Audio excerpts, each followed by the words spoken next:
দিই। বন্ধ করে দাও। তারপরে এই মন্দিরটা দেখো, মন্দিরটা কত সুন্দর দেখছো।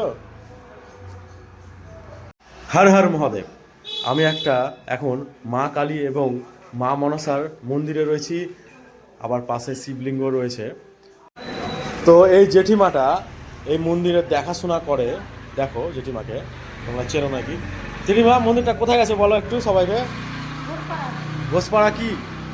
ঘোড়াপীর ঘোষপাড়া। ঘোড়াপীঠ ঘোষপাড়াতে রয়েছে এই মন্দিরটা। দেখো মন্দিরটা কত সুন্দর দেখছো। মা কালী রয়েছে, মা মনসা।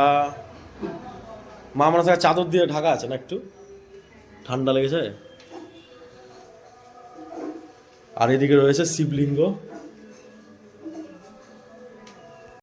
তো জেঠিমা, এই মন্দিরটা মানে সবার না, দশের, এটা হ্যাঁ, তুমি দেখাশোনা করো না? হ্যাঁ। কখন খোলো মন্দির?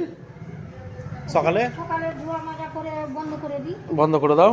হ্যাঁ, তারপরে ওই যে এখন চান টান করে একটু পূজা করবো। পূজা করবো এখন, স্নান হয়নি এখনো। না, আর আর সন্ধ্যাবেলা করো না? দেখে নাও মাকে,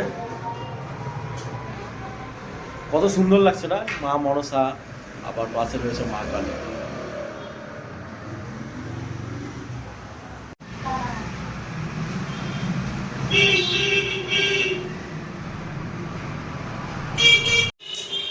তো অবশ্যই ভিডিওটা ভালো লাগে একটা লাইক কমেন্ট শেয়ার করে দিও। আর চ্যানেলে নতুন থাকলে কিন্তু চ্যানেলটা অবশ্যই সাবস্ক্রাইব করে রেখো ঠাকুরের সমস্ত রকম ভিডিও দেখার জন্য। আর কমেন্টে একটা যে কোনো ঠাকুরের নাম লিখতে পারো তোমরা, যে ঠাকুরকে তোমরা বেশি ভালোবাসো। তো ভিডিওটা এখানেই শেষ করলাম। হর হর মহাদেব। জয় মা মনসা, জয় মা